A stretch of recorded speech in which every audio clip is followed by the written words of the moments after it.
Hola, buenos días. Bueno, me encuentro en la Ciudad Autónoma de Buenos Aires, en Argentina. Estoy en una institución, yo diría una de las instituciones más prestigiosas de salud de la Argentina. Se trata del Instituto Argentino de Diagnóstico y Tratamiento. Y esta mañana estoy compartiendo con el doctor Gerardo Bosovich, que es nada más y nada menos que el director médico de esta institución. Gerardo, hago una breve presentación respecto de tu perfil profesional. Él es médico especialista en cardiología y ha hecho un máster en la Universidad de Carolina del Norte sobre salud pública. Y actualmente, obviamente, ejerce, como bien dije, como director médico. Bueno, gracias por la aceptación, Gerardo. Y te voy a hacer una primera pregunta de introducción respecto, obviamente hay gente que no conoce el IADT. Me gustaría por ahí si querés contar algo respecto a la institución. Buenos días. El IADT, Instituto Argentino de Diagnóstico y Tratamiento, es una institución privada que brinda servicios de salud con internación de pacientes, tanto adultos como pediátricos.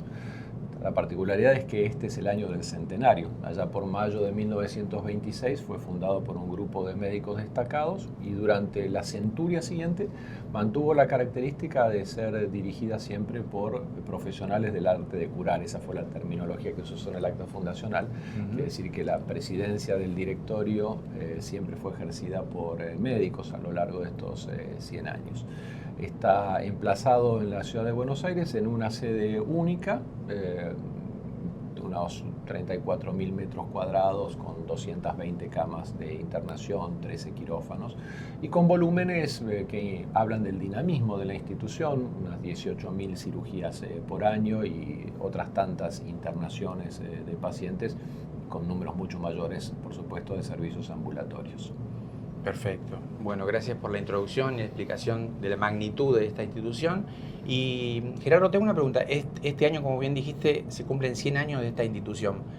¿Tienen preparado algún festejo, algún evento, algo que quieran comunicar?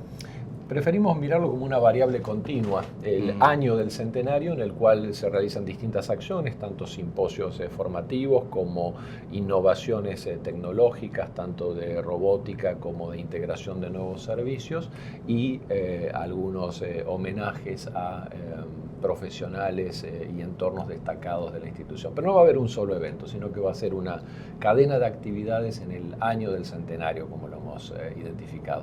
Perfecto, entonces nos vamos a ir enterando a lo largo que transcurre el año de esos eventos. Algunos relacionados con imágenes, ¿no?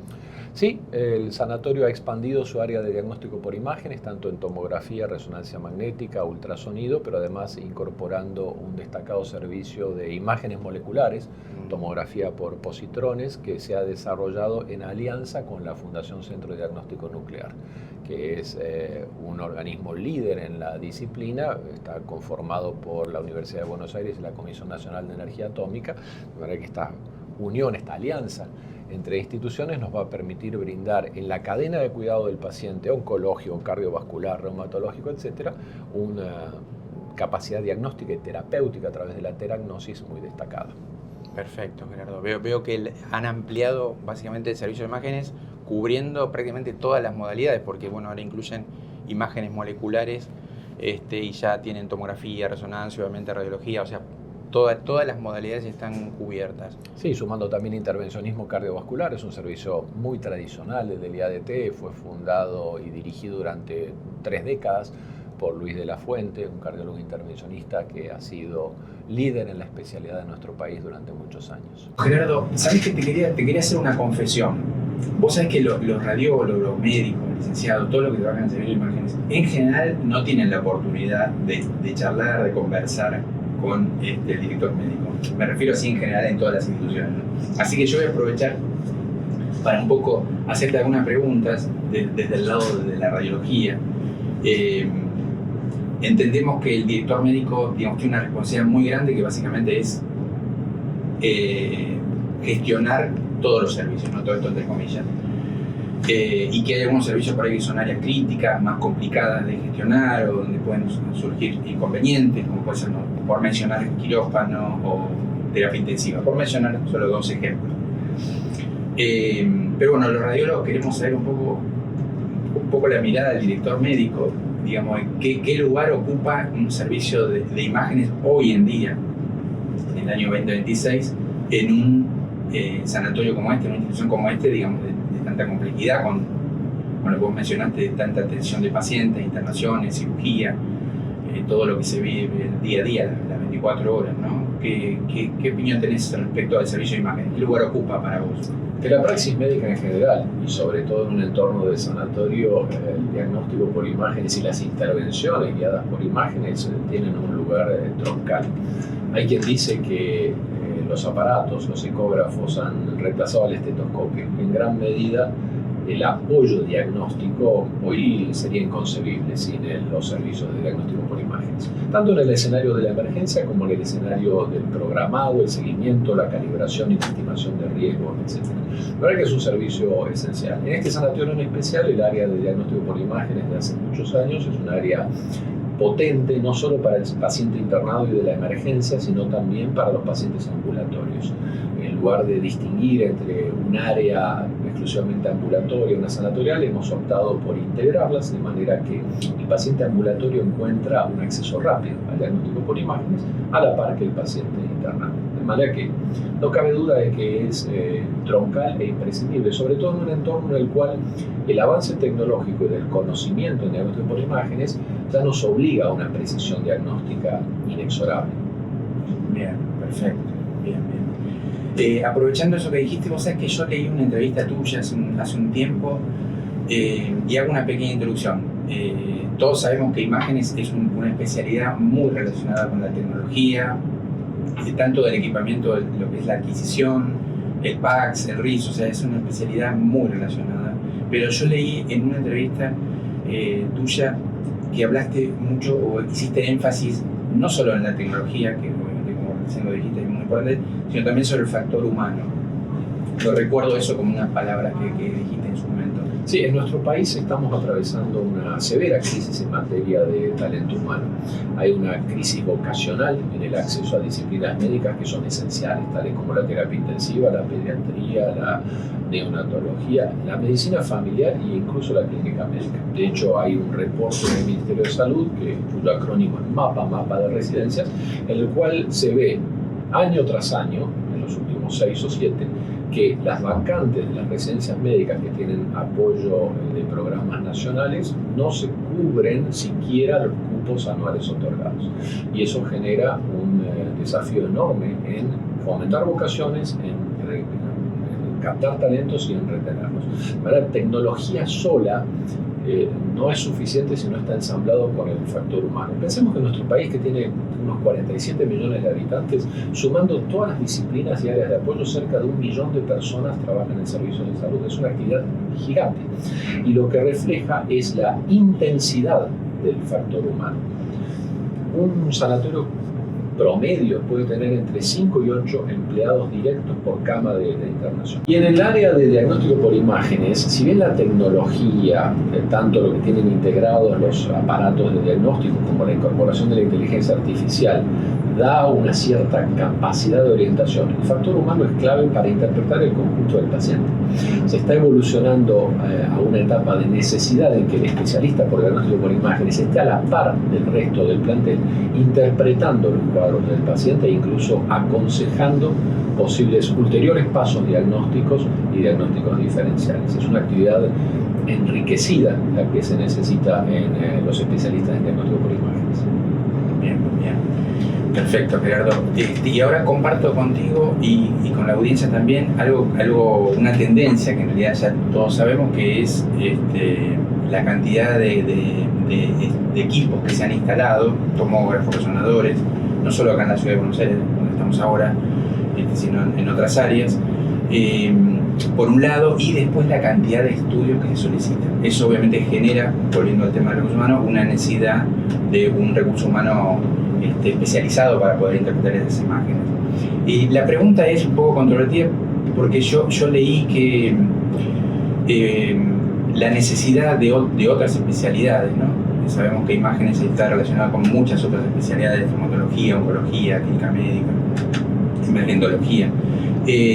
Cada vez está en aumento. Yo leí una estadística que alrededor del 70-80% de los pacientes, tomando en cuenta la totalidad, no solo la emergencia, sino también internación y ambulatorios, requiere de algún estudio de imagen, ya sea una radiografía, una ecografía. ¿Vos lo ves acá eso reflejado? ¿Coincidís con esta estadística? Depende del escenario. El escenario del consultorio externo, por supuesto, es diferente al de la emergencia. En un entorno de emergencia, salvo el paciente recurrente de muy bajo riesgo, es difícil pensar que se pueda completar un diagnóstico de los cuadros prevalentes sin el apoyo de algún método de imágenes. Pero hay un factor clave que es el del acceso a la consulta con el médico de primer contacto. Nuestro país tiene un serio problema en poder brindar el acceso al contacto médico oportuno. En la época invernal, con cuadros de vías aéreas, sería extremadamente importante que los pacientes puedan tener un acceso rápido al médico del sistema, atención primaria, o al médico de consultorio de confianza. Eso en los últimos años se ha deteriorado. Al deteriorarse implica que quien sea el primer punto de contacto no conoce al paciente. Es diferente la intensidad y repetición de estudios que necesita un médico que conoce a un paciente de alguien que lo ve por primera vez. No porque hagan falta menos métodos, sino porque la secuencia cambia. El paciente conocido por el médico requerirá una secuencia más espaciada, probablemente con menos repeticiones. En el escenario del primer contacto, cuando no se conoce al paciente ni sus antecedentes, forzosamente habrá mayor uso de métodos. E incluso en un sistema atomizado como el que tenemos en Argentina, la repetición, la redundancia, que son sinónimos además de desperdicio.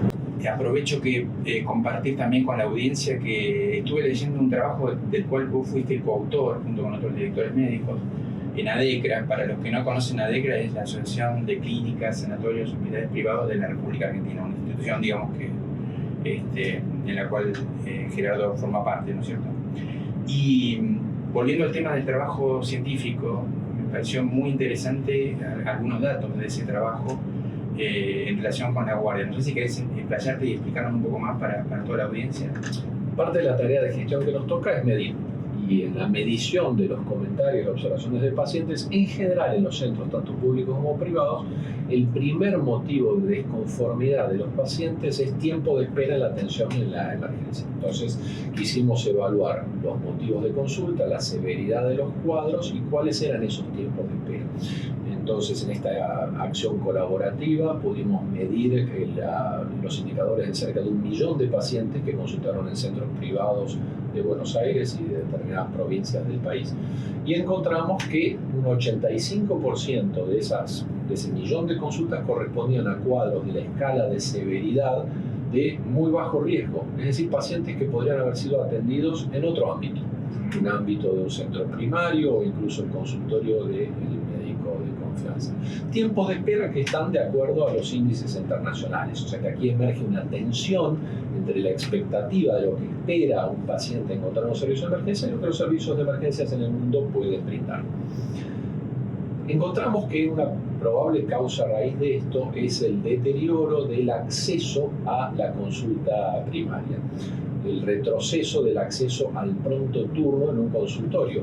La queja de los pacientes es: pido turno en un consultorio externo y me dan para dentro de 4 meses, entonces ante un cuadro subagudo termino yendo a una emergencia. Ese retroceso se debe a su vez a un factor vocacional, pero también a un factor económico. El deterioro del ingreso del médico que atiende el consultorio lleva al abandono del consultorio. El consultorio propio del médico prácticamente ha desaparecido. Los médicos alquilan algunas horas de consultorios en centros médicos.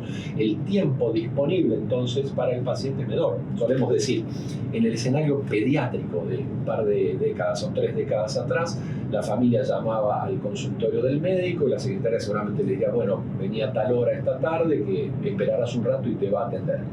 Hoy la respuesta es turno dentro de un par de meses y las personas terminan acudiendo a las emergencias. Lo cual genera una tensión, una vez más, entre la expectativa de lo que van a encontrar y un uso de servicios costosos de alta complejidad, concebidos para un acceso rápido a las intervenciones, a las imágenes, a los laboratorios, para atender patologías de bajo riesgo. Que no es culpa de los pacientes, es que no encuentran respuesta a la necesidad que tienen de consulta. Ese ensamblado de factores a su vez repercute como decíamos más temprano, en el uso de los métodos diagnósticos, porque el punto de contacto es un médico, una enfermera, un conjunto de salud que no conoce a ese paciente. Al no conocerlo, la necesidad de disminuir el falso negativo obliga a un despliegue de métodos mayor al que se podría haber utilizado en un escenario de atención primaria.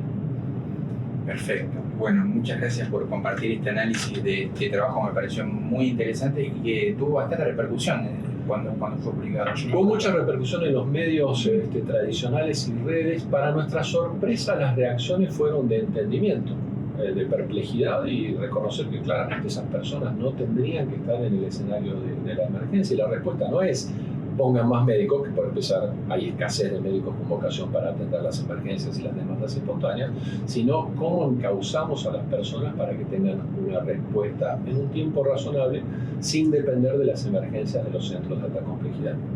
Seguramente compartirás esta reflexión que la inteligencia artificial está de moda en muchos ámbitos e incluso ha llegado a la medicina.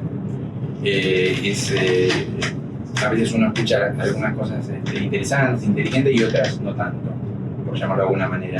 Pero bueno, lo que puntualmente quería comentarte o preguntarte, mejor dicho, Gerardo, es bueno, si has tenido la experiencia de encontrarte justamente con software, con implementaciones, algo que puedas compartir con nuestra audiencia respecto de la institución.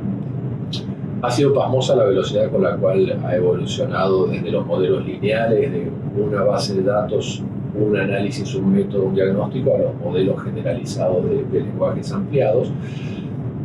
En un cierto aspecto, la inteligencia artificial replica lo que siempre decíamos de los análisis estadísticos. Todo depende de la calidad de la base de datos. La inteligencia artificial obtiene información, al menos las herramientas de acceso abierto al público, esencialmente de lo que está disponible en la red. Y eso no jerarquiza calidad de la información.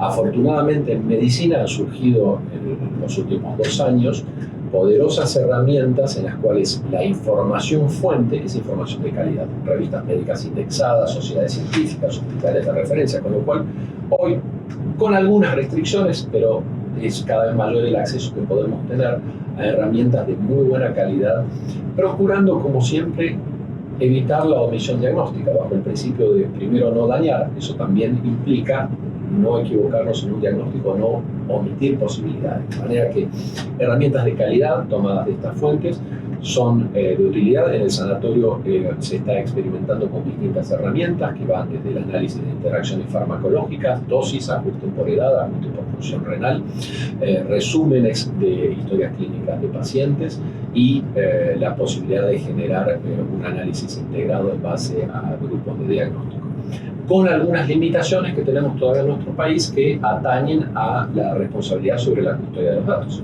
Bajo la Ley de Protección de Datos Personales, los centros de salud somos responsables de la custodia de datos cuyo propietario es cada paciente. Entonces, las herramientas de inteligencia artificial pueden implicar la traslación de información sensible a plataformas que no están gobernadas por la institución ni por el paciente, y eso implica todavía algunas precauciones. Y por supuesto, en el área de diagnóstico por imágenes, la experiencia ganada durante la pandemia por COVID-19 ha abierto la puerta a una ampliación en distintos métodos de diagnóstico. En esta interacción hombre-máquina, una preocupación de las instituciones en lo que atañe a diagnóstico por imágenes es evitar el falso positivo y el falso negativo. En ese sentido, las herramientas de inteligencia artificial pueden dar un apoyo al especialista en marcar posibilidades, no en reemplazar su criterio diagnóstico, sino en marcar posibles existencias o posibles omisiones en la interpretación de las imágenes. Y ese es un escenario del cual veremos seguro un crecimiento muy rápido en esta y en otras instituciones. Y para nuestra sorpresa, al menos las publicaciones que vienen fundamentalmente de los Estados Unidos son que la necesidad de especialistas en imágenes, en lugar de disminuir, parece haber aumentado, con una creciente intervención para la interpretación integral del paciente. Perfecto, muy claro y muy buenos los conceptos que a veces algunas personas no hablan, que por un lado tiene que ver con esto que decíamos al inicio de la base de datos, la base que tiene que ser confiable. Por otro lado, señalaste el riesgo, justamente la ley de derechos del paciente y la ley de habeas data habla que los profesionales de salud manejamos datos sensibles y esos datos tienen que ser cuidados. Nosotros tenemos que ser custodios de que esos datos perdón. Así que muy buenos esos conceptos y bueno, y no sabía que estaban trabajando ya con diferentes protocolos en el área de farmacia, en el área de clínica médica. Sí, siempre con la precaución de no vincular a datos sensibles, pero de manera que le sea un apoyo a los asistenciales para tener presentes opciones diagnósticas, alertas, precauciones y generación de resúmenes estructurados. Bueno, Gerardo, otra de las facetas que a vos te distingue también es el tema de la formación, la docencia. Sé que estás en la Comisión de Directores Médicos en ADECRA. Vuelvo a reiterar que ADECRA es una asociación de clínicas, sanatorios, hospitales privados de la República Argentina, para quienes no lo conocen. Y tengo una pregunta que seguramente vos ya te la has hecho y ya has reflexionado respecto del cambio. El rol del director médico obviamente va variando. Hablamos de muchos de esos cambios relacionados con nuevas generaciones, en relación con muchas variables. ¿Querés compartir con nosotros un poco cómo ha cambiado tu rol? Me imagino que desde que empezaste también aquí. El papel de quien ejerce una función de dirección es velar por el cumplimiento de la misión, visión y valores y de las leyes de la organización, que son las políticas. Y las políticas de una organización requieren una ejecución a través de procedimientos y es tarea mirar el bosque y asegurarse que tanto los mandatos de la misión, visión y valores como de las políticas institucionales estén cubiertos en todas las áreas de asistencia. Más allá de resolver contingencias, las tareas de la dirección se dividen en las proactivas y de diseño y las reactivas. Fallas, imprevistos, conflictos interpersonales o conflictos entre el objeto de la atención, que son los pacientes, y el equipo de salud o la organización misma. Esa es la tarea en conjunto. Cuando era directora ejecutiva del Hospital Garrahan, una profesional muy destacada, la doctora Fina Rodríguez, solía decir que su tarea como directora ejecutiva era administrar vanidades. También el factor humano. Pensemos que una organización como el IADT, con cerca de 220 camas, 1.200 dependientes directos, en el fondo es una pequeña ciudad. Entonces eso genera también diferencias, discrepancias y necesidades de reconciliar prioridades dentro de los mismos planteles. Pero en esencia la formación de liderazgos forma parte de nuestra tradición, tanto puertas adentro como también en la Cámara a través de los programas formativos de liderazgo. Tenemos desde hace varios años activa una diplomatura de formación de directores en conjunto con la Universidad Católica Argentina. Y esto parece ensamblar también con una dinámica que está ocurriendo con el advenimiento de la inteligencia artificial, que los reportes que vienen del hemisferio norte indican que el advenimiento de la inteligencia artificial no está reemplazando los puestos jerárquicos, está limitando la velocidad y volumen de acceso a las nuevas generaciones, pero los jerárquicos con capacidad de toma de decisiones basado en experiencia, evidencia y contingencias va creciendo.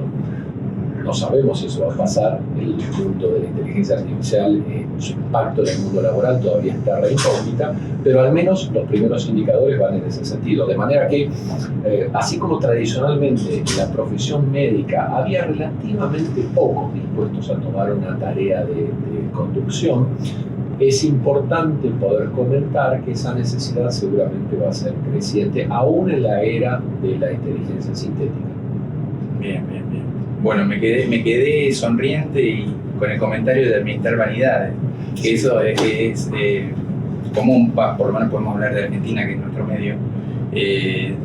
Algunos profesionales de salud, digamos, tienen cierto ego y bueno, y eso la verdad que a veces se hace difícil, pero me gustó la frase de la doctora. Sí. Y bueno, y la estadística que vos mencionás, bueno, obviamente hay roles que la inteligencia artificial seguramente no podrá reemplazar porque tienen que ver justamente con la interpretación de algunas emociones, gestiones, relaciones humanas, que justamente creo que es un lado débil ese de la inteligencia artificial, ¿no? Nosotros hemos descrito cuáles son las funciones y las capacidades que debe tener quien ejerce una conducción en un servicio de salud. Una de ellas es interpretar, traducir y mantener los valores de la medicina, lo cual va anclado a principios éticos y morales. Eso requiere características que son propias de un cerebro humano hasta ahora y por las cuales debemos velar. En el fondo, independientemente de otros indicadores, del mantenimiento tecnológico, etc., velar por el mantenimiento de los valores de la medicina es una tarea inexorable para quien ejerce una función de jefatura o de conducción. Bien, perfecto. Bueno, Gerardo, muy amable, gracias por tu tiempo, gracias por compartir toda tu experiencia de tantos años. Muchas gracias. Gracias por la oportunidad del diálogo y por habernos visitado en el centenario del IADT. Bueno, gracias. Hasta pronto. Hasta pronto.